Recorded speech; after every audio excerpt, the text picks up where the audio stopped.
শুধু তাই নয়, রসুলের দাওয়াত ছিল 4 দফা কর্মসূচি, 3 দফা দাওয়াত। দাওয়াত ও তাবলীগ ছিলেন রসুলের, তানজিম তারবিয়াত শিক্ষা প্রশিক্ষণ ছিলেন, ইসলামী মুআশারা, ইসলামী হুকুমত ছিল কি ছিল না? রসুল এটাই করতে গিয়েছিলেন। এই দাওয়াত দিতে গিয়ে যারা ঈমান আনলো, পরীক্ষা দিল, কেবল তারাই নির্ভেজাল ঈমানদার। আমরা কি সেই ঈমানদার হতে পেরেছি? ঈমানের বলিবল যারা যারা অসংখ্য মামলার আসামি ছিল। গতকাল রাত্রে রফিকুল ইসলাম খান, প্রাণপ্রিয় নেতা, বাংলাদেশ জামাত ইসলামের কেন্দ্রীয় সহকারী সেক্রেটারি এবং উলামা পরিষদের সম্মানিত কেন্দ্রীয় সভাপতি আমার পাশেই বসেছে। তিনি বলছেন, যেই উল্লাপাড়াতে যখন আমি যেতাম গাড়িতে চুপি চুপি, কেউ যেন আমার না দেখতে পায়, মিটিংয়ে যায়, আর এখন আমি আসতেছি, আলহামদুলিল্লাহ আলহামদুলিল্লাহ আলহামদুলিল্লাহ। আমাকে যখন বেরি পরি, হাতে বেরি, পায়ে বেরি, মনে হচ্ছে আমি কত কি চুরি করেছি, ডাকাতি করেছি, আমি কত মার্ডার করেছি, মনে হচ্ছে যে আমি একজন খুনি আসামি। অথচ আল্লাহর দ্বীনের জন্য, একামতের দ্বীনের জন্য তারা লড়াই করেছে, তারা পরীক্ষার সম্মুখীন হয়েছে, কত কষ্ট দেওয়া হয়েছে। আজকে যারা ছিলেন গর্তের মধ্যে, তারা বের হয়ে আজকে ময়দানে হক কথাগুলি বলে, আজীবন বলেছে, এখন আরো গর্জীয় কণ্ঠে বলিতেছে। হক যারা বাতিল, যারা চুরি করলো 93 লক্ষ কোটি টাকা বিদেশে পাচার করেছে, একটা নেতা ওই দেশের নাগরিক না, সব কানাডার নাগরিক, দুবাইয়ের নাগরিক, সিঙ্গাপুরের নাগরিক, মালয়েশিয়ার নাগরিক, লন্ডনের নাগরিক, বিভিন্ন দেশের নাগরিক। এইসব চোর বাটপার আমরা কি এখনো এই রাষ্ট্রের ক্ষমতায় দেখতে চাই এমন নেতা? আমার বন্ধুরা, আমার ভাইরা, আপনাদের মসজিদের ভিতরে মাওলানা শফিকুল ইসলাম সুপার ভাইকে নিয়োগ করেছেন জুমার নামাজে। তাকে নিয়োগ করেছেন, তার টুপিদারি, জুব্বা, পাগড়ি দেখেছেন, তার সুন্নতের লেবাসগুলি দেখেছেন, তার কেমন যোগ্যতা, কোয়ালিফিকেশন দেখেছেন। সবকিছু দেখার পরে নিয়োগ দেন। একটা মসজিদের জুমা পড়ার জন্য যদি নেতা নিয়োগ করেন, আজ থেকে তওবা করে নিন, আর তয়ব না। আমরা এমন ইমানদার, এমন খতিবের মতো করে আমরা ওয়ার্ড থেকে শুরু করে রাষ্ট্র পর্যন্ত এমন নেতা যদি নেতৃত্বের পরিবর্তন আনতে পারে, 3 নাম্বার ইসলামী রাষ্ট্রের কর্মনীতি, এই কর্মনীতির যদি নেতৃত্বের পরিবর্তন আনতে পারি, এই দেশের টাকা বিদেশে পাচার হবে না, আর কোন নারী ধর্ষিতা হবে না। ইয়ামেনের সানা শহর থেকে হাজরাত সাদ পর্যন্ত একটা নারী যেমন নির্বিচারে নিজ দ্বিধায় একা পদ্মাশীল অবস্থায় আসবে, কেউ উত্তপ্ত করবে না, এমন সমাজ রাষ্ট্র যদি দেখতে চান, তাহলে আর কোন জালিমকে নয়, মসজিদের মিম্বারের খতিবের মতো করে আমরা এবার রাষ্ট্রের নেতা নিয়োগ করতে চাই। পারবেন না? আপনার সকলে রাজি আছে? করতে হবে। আর কোন জালিমকে বাংলার জমিনে আসতে দেওয়া হবে না। বহুত জালিম দেখেছি, এখন মানুষের মুখে মুখে। আমি গত মাসে প্রোগ্রাম করলাম কুমিল্লাতে, এই মাসে আছেন কক্সবাজার, পেকুয়া, চিটাগাংয়ের ওইদিকে ছিলেন। তো সেখানে গিয়ে দেখলাম প্রতিটা মানুষের মুখে মুখে বহুত দেখেছি। আর না, এবার কিছু ঘোরাতে হবে।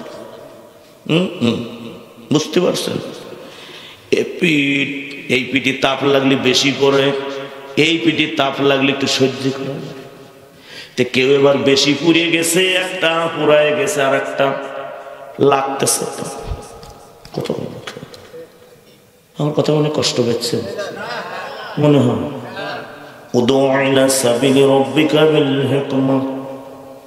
সুতরাং আমার বন্ধুরা, আমার ভাইয়ারা, আমি আমলিগ বিএনপি কোন দল বুঝি না। আমি বুঝি আপনাকে মুসলমান হয়ে পৃথিবীতে আপনি দাবি করেন আমি মুসলমান, আপনার রসুল যেভাবে ডেকেছে আপনাকেও সেইভাবে ডাকতে হবে, আপনারও কাজ। ওমান আহসানু কওলাম মিম্মান দা ইলাল্লাহি ওয়া আমিলা সালিহান ওয়া ক্বালা ইন্নানি মিনাল মুসলিমিন। তার কথার চাইতে কার কথা বেশি ভালো হতে পারে, যে নিজে নেক আমল করে আবার মানুষকে নেক আমলের দিকে ডাকে? ঠিক কিনা? তাহলে যারা ঈমান এনেছে তাদের কথা কেমন, বুঝতে পারছেন? ঈমানদারের পরীক্ষা কেমন? এখন আছেন, ঈমান আনার পরে ক্ষান্ত হবে না। আল্লাহ বলছে আমি কিন্তু ছেড়ে দিব না, ছেড়ে দিবেই না ঈমান আনলে। আল্লাহর কথা ইন্নাকা লা তুখলিফুল মিআদ। আল্লাহ যে ওয়াদা করে, আমাদের সমাজের নেতা নেত্রী যে ওয়াদা করে, ওই ওয়াদা মিলে। আমি পলাই না, আমি পলাই না। সাকার বেটি বেটি কেমনে পলাইছে কেউ দেখেনি, নেতারা করছে কেবা হলি রে, কি রকম হয়েছে। আমাদের রেখেই চলে গেল, ঠিক কিনা? চলে গিয়েছে, কেউ দেখে না। দেখেছে কে? বলছে খেলা শুরু কেবল, তুই যে ট্রাইব্যুনাল বানাইছিস ওই ট্রাইব্যুনালে তোর উল্টে পিটানো হবে এখন। ওই ট্রাইব্যুনালে বিচার শুরু হয়েছে, ঠিক কিনা? হয়েছে দেখছে। সুরেশ দিন সাধুর একদিন ইনার মাদ্রাসায় ওয়াজ করে গেছিলাম, দেখছেন তো? সুরেশ দিনের সাধুর একদিন কিন্তু চলে এসেছে। ও আমার ভাইয়ের, আমার বন্ধুরা, গভীর রজনী যে রাত্রে দিয়েছেন ঘুমের সময় 12টার ভিতরে মাহফিল করা শেষ করা উচিত। এই জন্য যারা ঈমান আনে তাদেরকে কিন্তু পরীক্ষা দেওয়া লাগে, ঠিক কিনা? আল্লাহ বলছে ছেড়ে দেব না। আল্লাহ বলে দিলেন কোরআনে, আহসিবান নাসু আইয়ুতরাকু আইয়াকুলু আমান্না ওয়া হুম লা ইফতানুন। হে মানুষ, তুমি ঈমান আনলে তোমাকে ছেড়ে দেওয়া হবে না, ছেড়ে দেওয়া হবে না, পরীক্ষা করা হবে, ঠিক কিনা? পরীক্ষা না কেমনে করবেন? وَلَنَبْلُوَنَّكُمْ بِشَيْءٍ مِّنَ الْخَوْفِ وَالْجُوعِ وَنَقْصٍ مِّنَ الْأَمْوَالِ وَالْأَنفُسِ وَالثَّمَرَاتِ وَبَشِّرِ الصَّابِرِينَ। আল্লাহ রাব্বুল আলামিন বলেন, আমি তোমাদেরকে কিছু ভয়, কিছু ক্ষুধা, জান মালের, এই ফসলের ক্ষতি করে পরীক্ষা করব, আর এর ভিতরেই তোমরা ধৈর্য ধারণ করবে। যারা ধৈর্যশীল তারাই দেখবেন বাড়ি ঘর ছেড়ে কোথায় যায়? হিজরত করে কোথায়? বাড়ি আর থাকতে পারে? এই যে 5 তারিখের আগে কেউ কি নেতারা যারা ইসলামী আন্দোলন করে কেউ বাড়ি থাকতে পারছে? মামলা 150, 200, 300 বন্ধ হয়েছিল, ঠিক কিনা? হিজরতটা তখনই হয় যখন চূড়ান্ত ভাবে কাফেররা ষড়যন্ত্র করে, ঠিক কিনা? وَإِذْ يَمْكُرُ بِكَ الَّذِينَ كَفَرُوا لِيُثْبِتُوكَ أَوْ يَقْتُلُوكَ أَوْ يُخْرِجُوكَ وَيَمْكُرُونَ وَيَمْكُرُ اللَّهُ وَاللَّهُ خَيْرُ الْمَاكِرِينَ। নবীজি আপনি স্মরণ করেন যখন ওই কাফেরেরা আপনার বিরুদ্ধে ষড়যন্ত্র করলো, আপনাকে জেলখানা অথবা হত্যা করবে, অথবা আপনার এই মক্কা থেকে বিতাড়িত করে তারা বের করে দিতে চায়। আর ওই কাফেরেরা যতই আমার জমিনে যতই আপনার বিরুদ্ধে ষড়যন্ত্র করুক না কেন, আমি আল্লাহ ওদের বিরুদ্ধে কৌশল করলাম। আল্লাহু খায়রুল মাকিরিন, আর আমি আল্লাহর কৌশল হলো উত্তম কৌশল। কাফের বেঈমানগুলি আমার নবীকে মারার জন্য ঘেরাও করে ফেলল। কোথায়? নবীজির উচ্চা। দেখেন আমাদের দেশে যারা মামলা ছিল অনেক বছর স্ত্রী সন্তান ঠিকভাবে কথা বলতে পারে না, কারণ মোবাইলের সিমটাও তাদের ফেলে দিতে হয়েছে। কথা বললে গোয়েন্দা নজরে ছিল, ঠিক কিনা? ছোট ছোট বাচ্চাগুলি কাঁদছে। যাদের কাশ্মীরের বাচ্চাগুলি, ফিলিস্তিনের বাচ্চাগুলি যখন নির্মম ভাবে বাবা চোখের সামনে যখন লাশগুলি নিয়ে কবরে নামিয়েছে, তখন আর চোখের পানি ছড়েছে। আহত শিশুগুলি বলেছে, আত্মনাদ করে কেঁদেছে, কেঁদে কেঁদে বলেছে, বাবা আল্লাহ, ও আমার রব, তুমি কি দেখো না? তুমি কি শাস্তি দিতে পারো না? আল্লাহর দরবারে শিশুদের দোয়া কবুল হয়েছে। এই জমিনে যারা বাবা ছিলেন তারা সন্তানদের কাছে ঠিক মতো আসতে পারেন না, একটা চকলেট, একটা খুরমা খেজুর পর্যন্ত কিনে দিতে পারেন নাই, একটা রুটি কিনে দিতে পারেন নাই। এই সন্তানের আত্মনাদগুলি, কান্নাগুলি আল্লাহর দরবারে পৌঁছে গিয়েছিলেন, ঠিক কিনা? যখন কেউ কোনো সন্তান কোন স্ত্রী বাড়ি ছেড়ে রেখে যখন দূরে চলে যায়, অন্য জায়গায় থাকতে হয়, পালিয়ে থাকতে হয়, প্রকাশ্যে আসা যায় না, রোডে চলা যায় না, বাজারে চলা যায় না।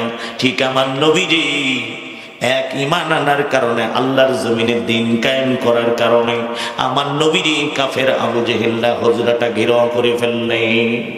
ঘেরাও করলে আল্লাহ আয়াত নাযিল করে দিলেন। বিপদের সময় মৃত ব্যক্তির সামনে আয়াত বলে আল্লাহ পড়তে বলেছেন আমার নবীজি। ইয়াসিন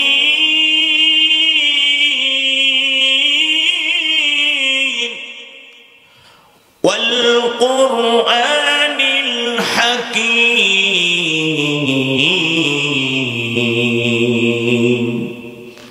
ইন্নাকা লামিনাল মুরসালিন। সূরা ইয়াসিনের 10টা আয়াত নাযিল হয়ে গেল। নবীজিকে জানিয়ে দেওয়া হলো, হে নেতা, তিনি হলেন সে আল্লাহ যিনি হলেন ক্ষমতাবান, যিনি আল্লাহ হলেন বিজ্ঞানময়, যে কোরআন আপনার উপরে নাজিল করেছেন। নবীজিকে আদেশ করলেন, কি আদেশ করলেন দেখেন, আল্লাহ দোয়া শিখাই দিলেন, আদেশ জারি করে দিলেন। কে বলেছে হুজুরের রাষ্ট্র ক্ষমতায় যাবে না? এই হিজরতের আল্লাযিনা আমানু হাজারু ওয়া জাহাদু ফি সাবিলিল্লাহ, এইবার নবীজি হিজরত করে চলে যায় ইমানদার সাহাবীদেরকে নিয়ে, হযরতে আবু বকরকে নিয়ে। কখন জানালেন দেখেন, এই জায়গায় কিছু মিথ্যা কথা বলা হয়, সেটা আজকে আপনাদের সত্যটা বলে যায়। আমার নবীজির উপর আয়াত নাযিল হলো বনি ইসরাঈল ৮০ নম্বর আয়াত। وقل ربي أدخلني مدخل صدق وأخرجني مخرج صدق واجعل لي من لدنك سلطانا نصيرا। আল্লাহ, হে আমাদের রব, হে রব, তুমি আমাকে